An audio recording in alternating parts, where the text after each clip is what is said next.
Alright everybody, welcome back. We're doing a heater core flush on our Buick. Some of the stuff you're going to need are some drain pans. We got them on the roof. You want to put those somewhere underneath to catch whatever coolant comes out.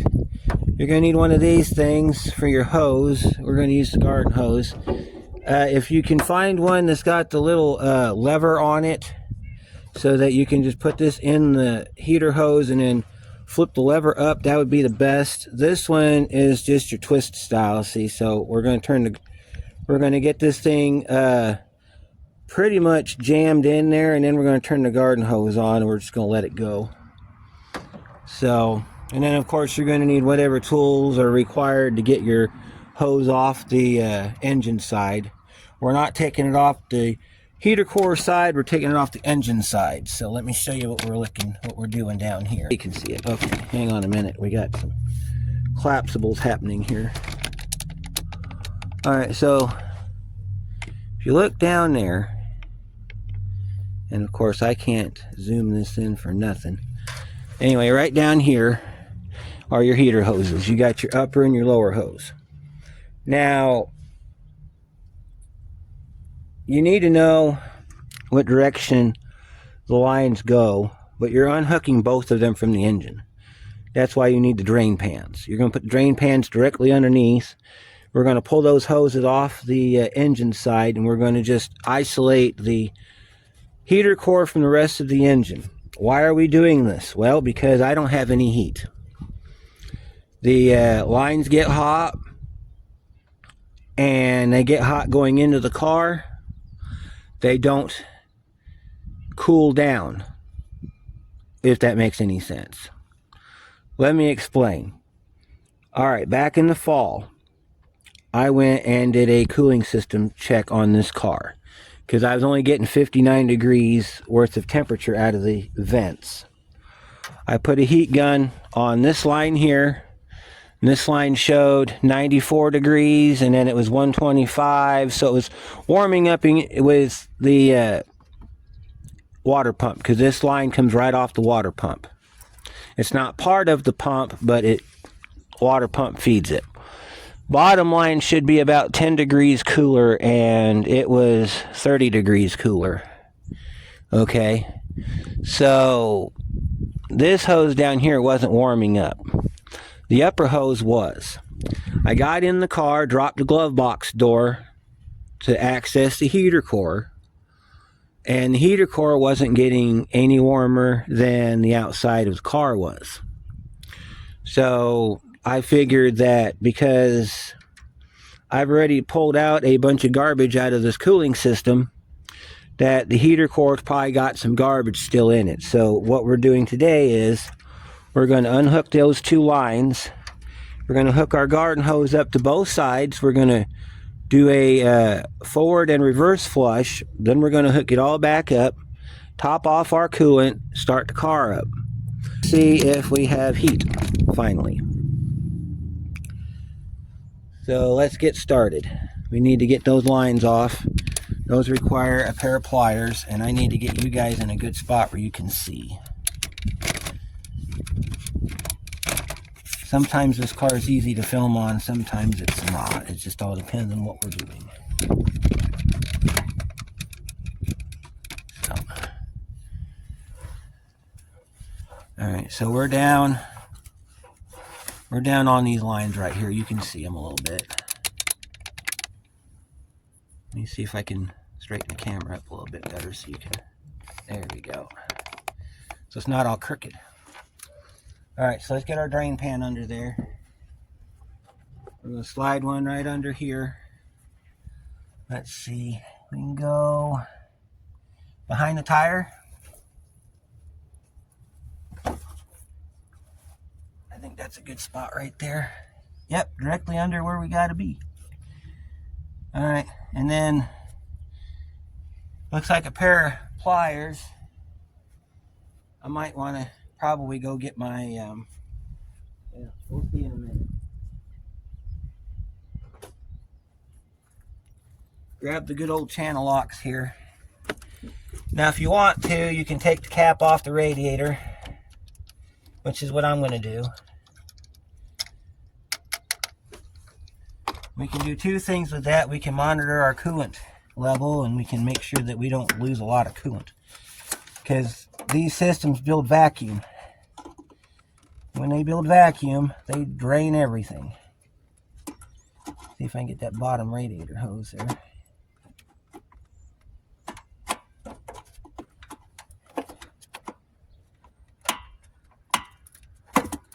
This thing's a pain to get to. I didn't expect it to be so rough. Let's see if we can get that hose to come loose. Tell you what, I'm definitely changing the angle of these clamps when I get done here. That bottom clamp, I can't even get it with my pliers. I'm gonna have to run over to the shed and get that stupid tool I hate. I'll be back in a minute.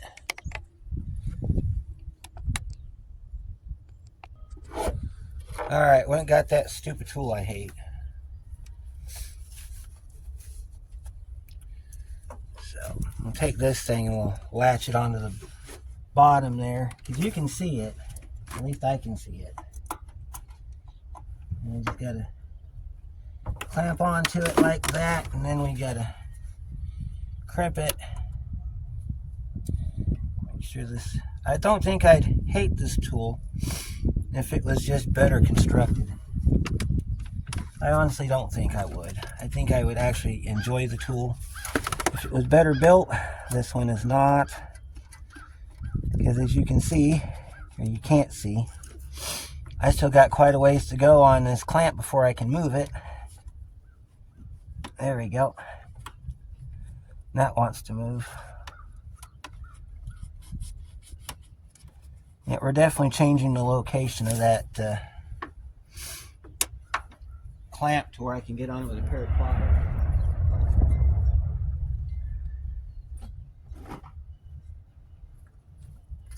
I'm using a flathead screwdriver to help move that clamp. We got to get it further back than where it's at, because otherwise it's not going to allow me to get the hose off the car. So you got to take a pair of flathead screwdriver and kind of push it back. Clamp moves fairly easily. So, alright, so now we need to get in there with our channel locks and break the seal on that line. So,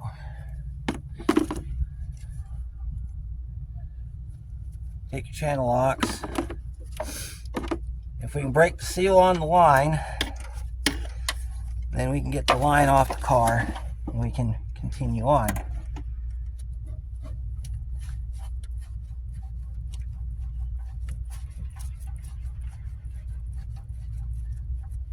There we go.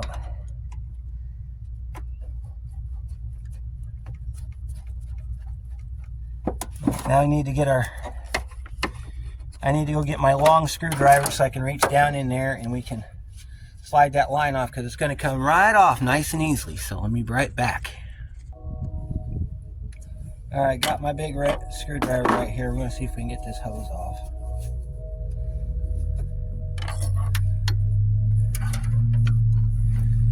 Sometimes you can get in here like that. And we'll release the clamp so that we got movement room, and we'll just kind of work the hose off. You want to be careful not to tear your hose. Depending on how old they are, they will tear. Get my hand down in there. The hose is hard to get off because of this. I have an air conditioning line in the way. That's why it's so hard for me to get this hose off. I want to reach down there and grab it, but this hose, this line right here, it gives me a problem. Alright, here we go. Let's go ahead and empty this out.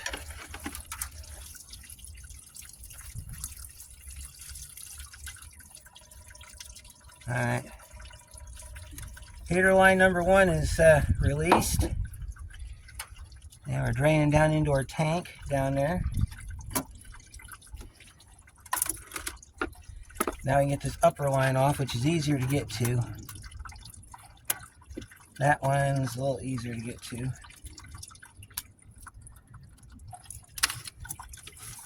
Looks like we got a bunch of discolored crap coming out of there, so I wonder if maybe we did have some trash in the heater core.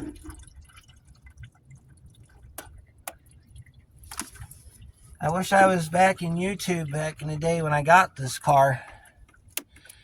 I did a coolant change on it because apparently it's never been done, and this coolant was disgusting. I did it mainly because of the garbage I found in the recovery tank. It was a mess. Gigantic mess. And that coolant looked like it was, I don't know, it didn't look like anything that resembled coolant. Now this line we're going to have to be careful with because we got a reservoir right here. We're going to see if we can move that clamp back like we did on the other one.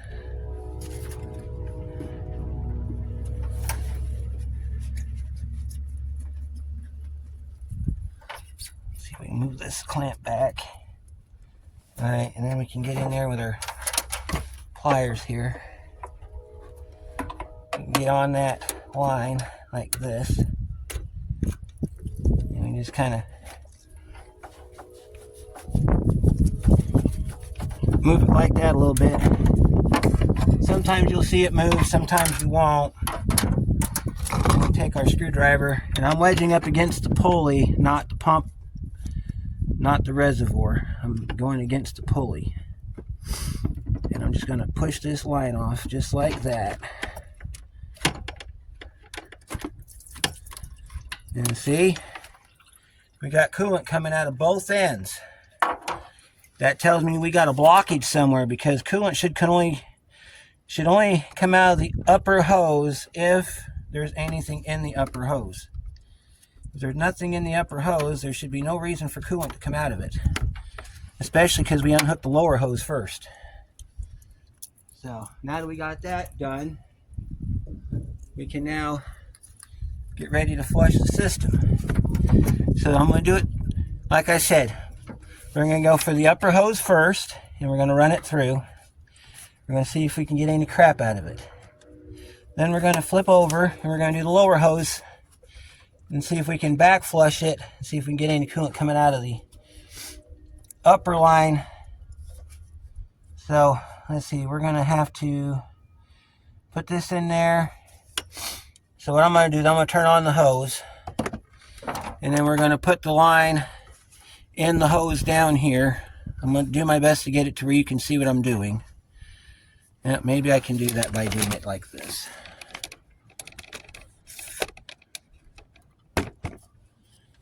You guys can see that line pretty good down there, I assume.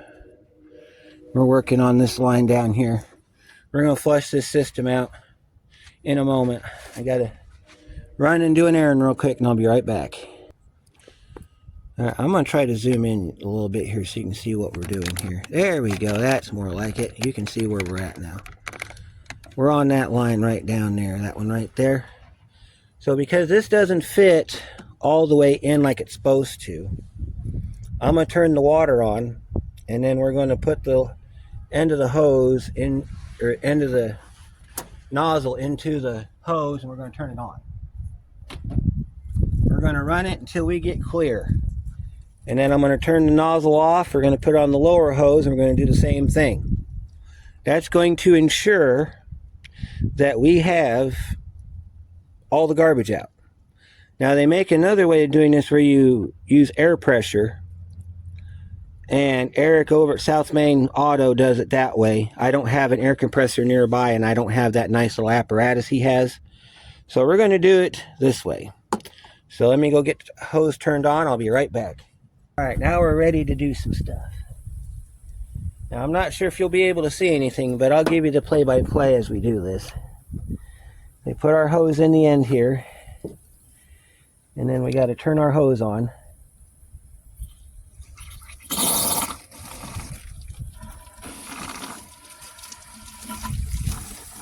And we are not getting much at the...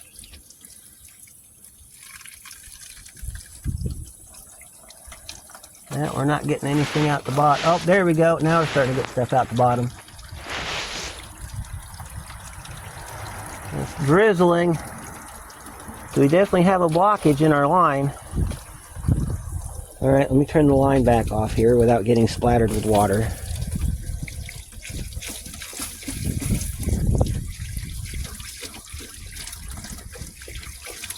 Alright, let me turn it the other way.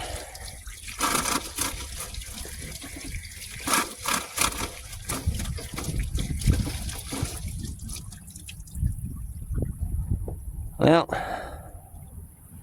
that's interesting. We didn't get much out of that upper hose. So let's move the upper hose down. Get it emptying out of the lower hose here. Let's grab the... Well, we were messing with the upper hose. We need to grab the lower hose, which is right here. We need to do the same thing on this side that we just did on the other side. Only this time we're going to be able to hopefully see if we're getting anything coming out of the upper hose.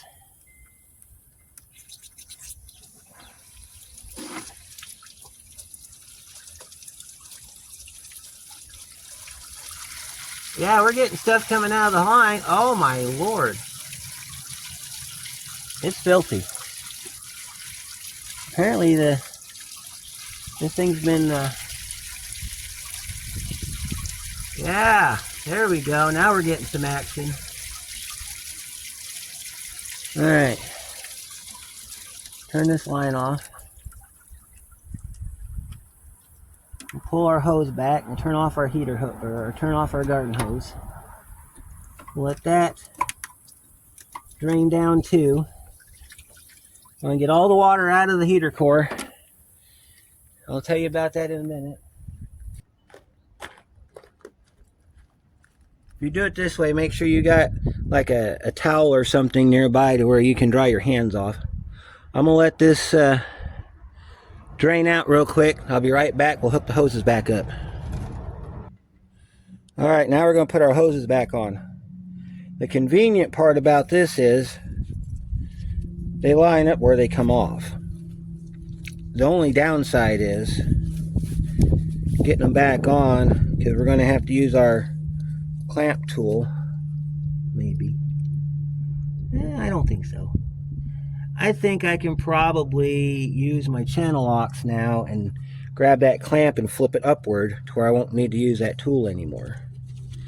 Then when we put the hose back on, which should be pretty easy, we'll put the lower hose on first, and then we'll put the upper hose on. That way we can reach it. And normally you would take the lower hose off first, or the lower hose off second. However, I wanted to get that one off because that looked like the most difficult one to me, and it turned out to be easy, just like the other one was. Now, in case you don't know where these pipe ends go to, they go into the timing cover on this car. And they are direct fed by the water pump. So as the water pump's turning, it is supplying coolant to the heater core. And of course there's control panel stuff inside and all that you need to handle while you're messing with it. But you know, that's just basic stuff. So let me use that tool. I'll rotate that clamp up top side. And then we'll try to grab it with the channel locks. So I really don't want to have to make this a all the time thing. But if it happens to be that way, then so be it. I prefer not having to use this tool because of the ugliness of it all. Like I said, if this tool worked better and it actually did the job that I asked it to do, then it would be fine. I wouldn't mind using it because it's actually quite convenient. And it seems to be I have to use this a lot on General Motors. I've used this on mainly General Motors cars.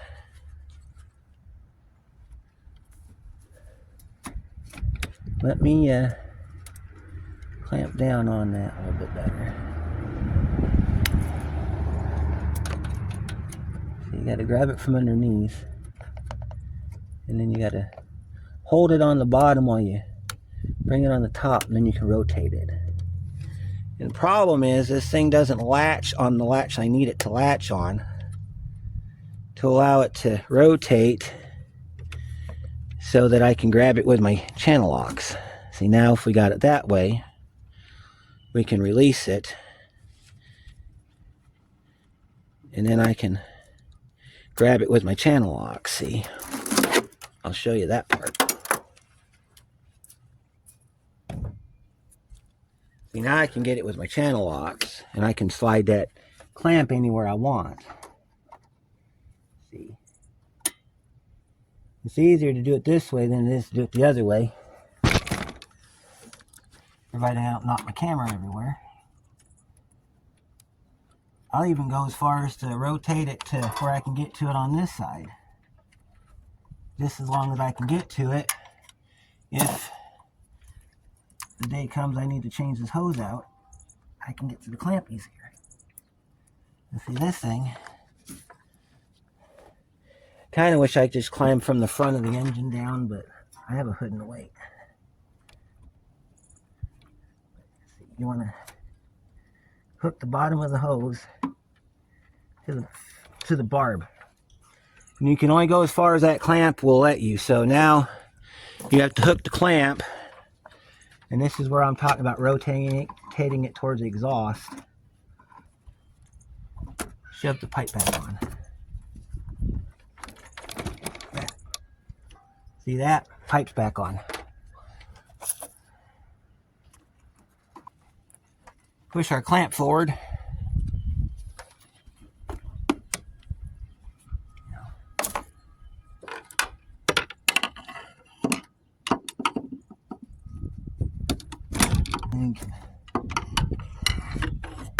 Almost got it in the groove. We got to rotate our pliers around. Maybe. Unless I can get to it from... No, I can't. Clamp's still tight though, because best way to test these clamps is get it completely closed and try to rotate it. If you can't rotate it, the clamp's still good. If you can rotate it, clamp is bad, it's advised that you change it. There we go. I'll set my clamp right there. That way I can reach around the back side, grab it that way. The upper clamp's not that bad. The upper clamp's actually, because it's forward up further, it's actually easier to get to. Now see, this clamp here, if we wanted to, we could pull it up next to this dryer unit here. We can just go to town on that clamp. But what I'm going to do is I'm going to try to do that, actually. So I'm sorry if you can't see nothing. I apologize profusely for my camera angles today. The camera wants to knock itself all over the place, give me a bunch of grief, and I got plenty of room to work, so we're not working under a confines of any sort. It's just that some of the stuff just likes to get in the way, and I'm trying to do my best to work around it. Now, let me try this idea. We're going to get that tool back on there and see if we can rotate that clamp.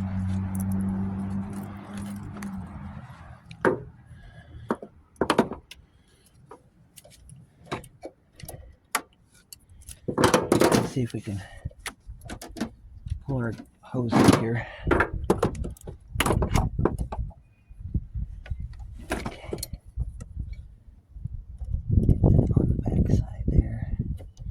We need to release this clamp all the way out. There we go.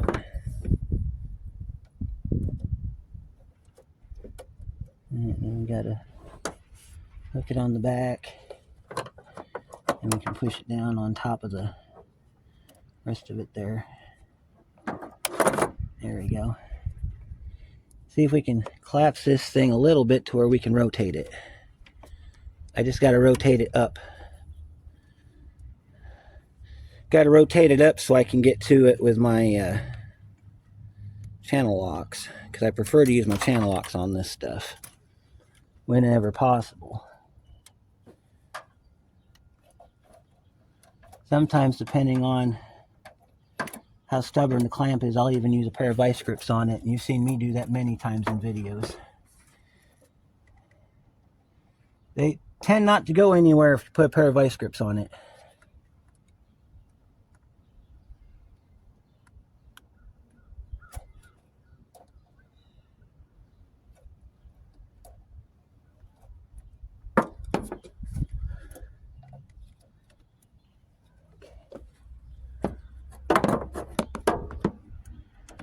If you can somehow see this, I am ever so grateful that you're able to see what we're doing here.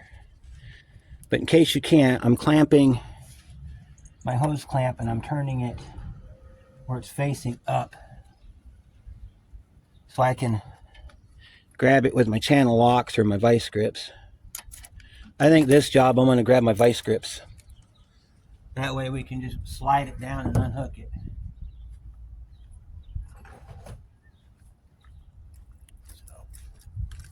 Channel locks work great. Vice grips work better. Especially because when you get these on the vice grips, you can take a pair of pliers and you can tighten that screw up. See, look at that. Now I'm ready to go on. So we can rotate this anywhere I want.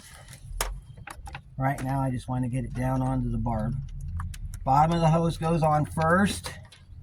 If you don't, you will get it caught almost every single time. And then, since we're pushing on and it wants to be slightly stubborn, take your flat screwdriver, put it down, and just kind of push it on that way. Or, because you have your clamp inside your vice grips, you can push your clamp back like that. Reach on it from the back side and just kind of shove it on there. And then you might have to take your watch off for this job as well, because it's getting caught between the receiver dryer and the fender well here. So that way, so you can get your hand back in there. Make sure you get your hose all the way up against the stop. See right there? And then you take your clamp that you have conveniently on your vice grips and you just kind of rock it back and forth, and we're back on. Line it up inside the depressions and let it go. Look at that. Not only did we somewhat flush out our heater core, but we put our lines back on and we adjusted our hoses so that we don't have issues getting them off later. Alright, so now we're going to fill our engine or radiator back up. So I'm going to have to go get some coolant. I will be back. We will put some coolant in the radiator. We'll put some coolant in the tank. Before we do that, I want to show you the tank. Alright, here's our coolant tank. Now, I mentioned earlier that I pulled some garbage out of this cooling system. Let me show you exactly what I'm talking about here. Alright, I don't know if you'll be able to see it very well, but I'm going to try to show it to you without... Oh, we're going to fill our antifreeze back up. Alright, so if you can see inside the tank, which I don't know if you're going to be able to or not, we've got to zoom back. Alright, and if you see inside the tank, see all that brown crap? That's the crap that I've been pulling out of this engine. I'm assuming that, and I know it's bad to assume, I'm assuming that this engine had some sort of Dexcool in it, whatever they used in the 90s. Somebody put green in it without draining all the Dexcool out. And what happens is over time, it breaks down and looks like that brown stuff that's in the recovery tank. I've tried to clean that out using a hot water. I've used compressed air. I've used soap and water. I've used brake clean. I've sprayed brake clean down in there. Can't get it all out. The only solution would be for me to get another one of these tanks, and they are unobtainium. So, if you know of somebody that's got a 87 to 91 Buick, doesn't matter the body style, or the submodel, I guess you could call it submodel, and you can get me a nice clean tank, let me know. And I would love to have one for this car. So, but anyway, enough chit chat. I'm gonna go get some coolant and I'll be right back. Alright, so now we're gonna add some coolant to the radiator, and then I'm gonna show you the proper way to do this. Fill the radiator up, the engine off. When all the air bubbles are gone, top it off. Put the cap back on, leave it alone. You're going to come over here to your recovery tank. You're going to fill it up to the cold fill line, which is the first line down here on the bottom. You're going to leave it alone. You're going to start the car and let it run. Air bubbles, if there's any in the system, will transfer through the rubber hose into the coolant tank and be replaced with coolant. So as the engine warms up, you're just going to monitor this. It's not pressurized, so if you want to leave the cap off so you can look down inside here, you can. Not a problem with that. So I'm going to fill it up here, put the cap on it, and then we're going to monitor it through here. So we're going to try to do this without spilling.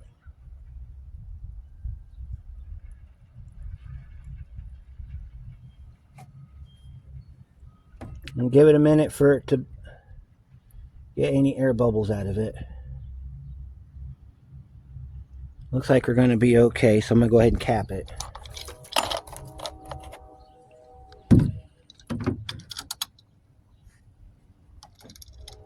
Yeah, I think we're going to be okay. We're going to go ahead and cap it.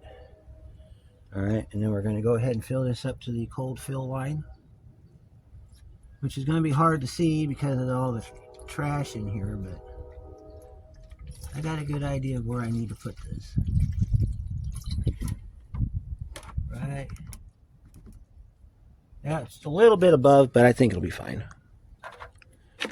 And then we're going to clear our tools and we're going to start the car. You might hear some squealing because we got water on our belts, but the belts will dry and the squealing will quit.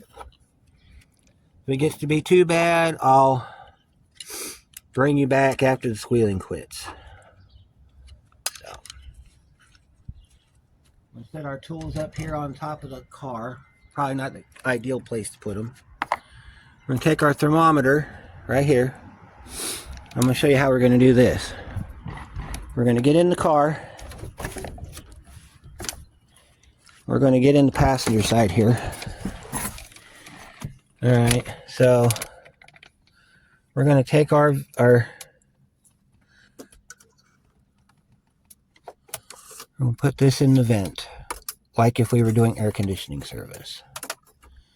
Alright, and then we got to close all the other vents so that we get all the heat going into one vent. I can't get to the other one on the driver's side. Alright, we're going to start the car up. Should start right up. I mean, this car, I just started it a little while ago. Like, maybe a month ago. Let it run a minute. So, let's go ahead and start the car up.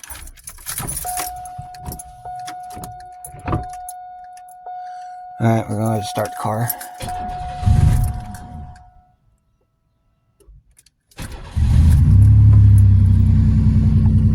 Yeah, it starts right up. That's our thermometer. That's what our thermostat's set at. We got to put it on bi-level.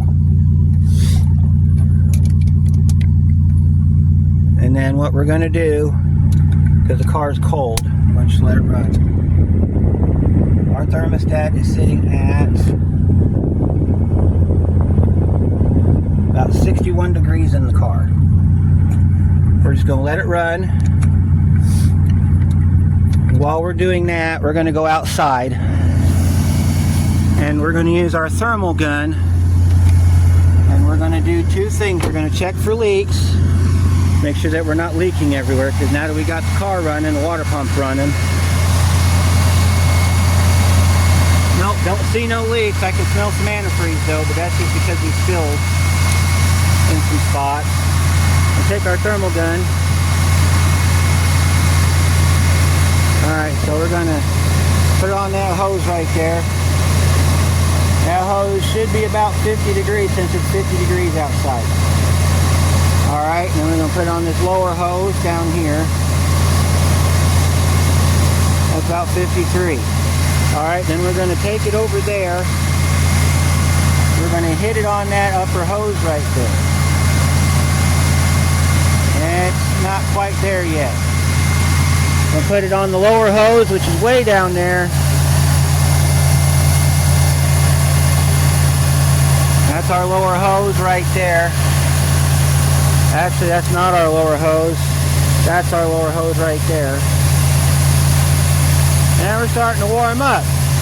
So I'll come back in a little while, give you an update on how this is going. Alright, so I had it running for a few minutes. Let's do some temperature checks. Starting with our upper hose here. We're at 111, 113. Bottom one's running about 82, 88. That's good. Our lower radiator hose running about 88. Let's check our radiator. Radiator's at 68. Reason for that is because the thermostat hasn't opened yet. I'm assuming there's also probably some air bubbles still stuck in the radiator. I haven't seen any bubbles come out of the reservoir tank, and I just released the pressure from the radiator, so we'll see how that comes out later on. Let's check our upper hose here. 60. Right over here at our thermostat housing, we are sitting at 78, 75. Alright, while we're doing that, let's go inside the car. Let's check our vents inside the car.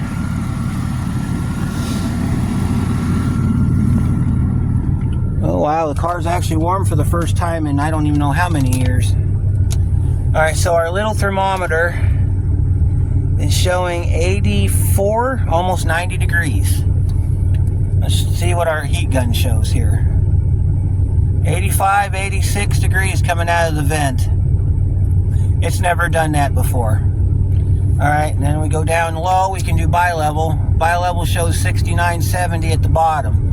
I'm assuming the temperature difference is because this has a climate control system, so you're going to get cooler air out of the bottom vents than you would out of the top vents. We're going to make sure our system works. We're going to go ahead and we're going to move our, we're going to turn our dial here. We're going to put our number down and we're going to see if our temperature changes. This is how you check your blend doors. Alright, so our motor's turned off.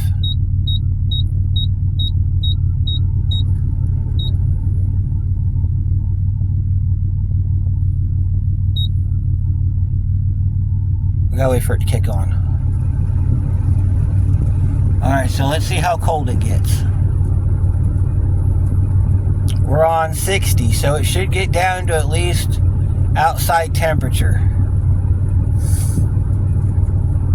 I'm going to just let it go down.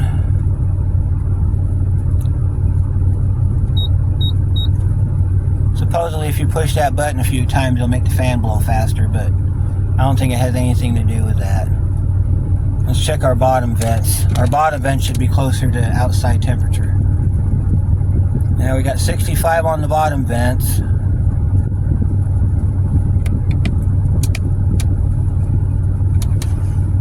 Got 66, 67 coming out of the top vent. Alright, now we're gonna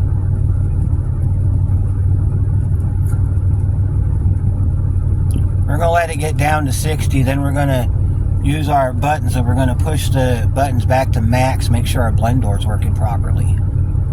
This is important because in the summer we're gonna make the air conditioning work in this car. So then this car will be fully functional. The only thing that doesn't work in this car is the air conditioning, and the power antenna stopped working. Alright, so now we're going to go ahead and we're going to crank our temperature up.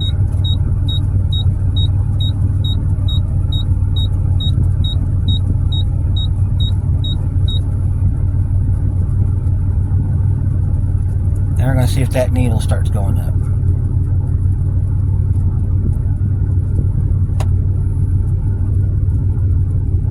I think a lot of my problem might be my climate control computer. Oh, now we're getting hot. We have heat, folks. Let's see how warm it gets.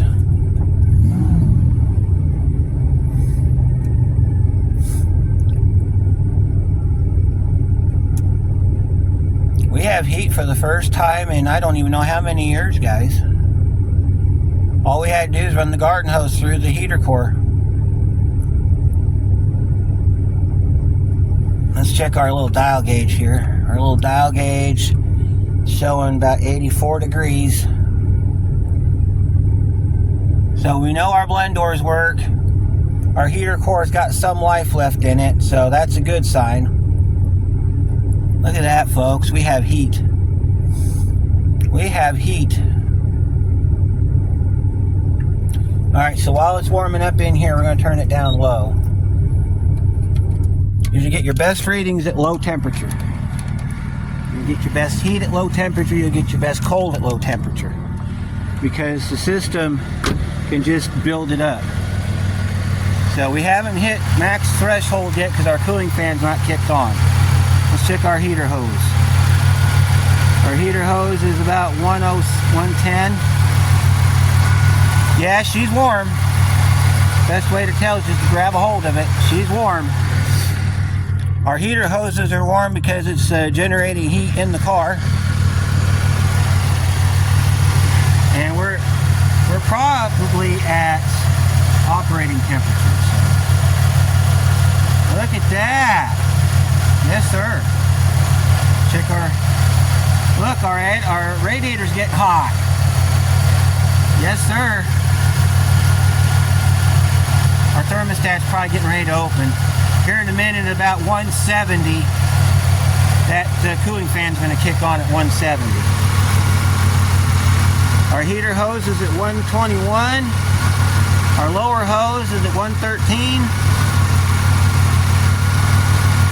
That's better than we've had all the time I've owned this car, because those hoses never got above 100 degrees.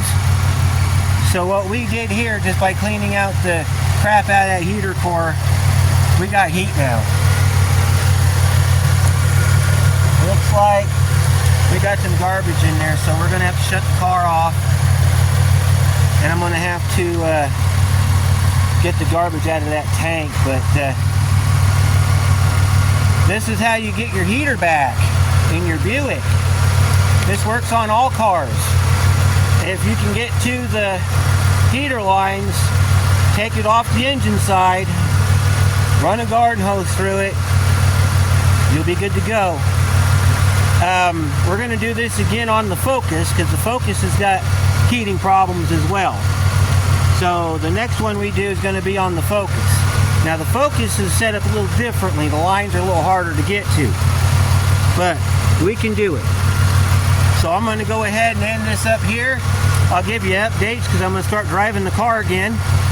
And thanks for watching, and I hope this helps somebody. Don't forget to like, comment, and subscribe, just like you always have been. And we'll see you on the next one.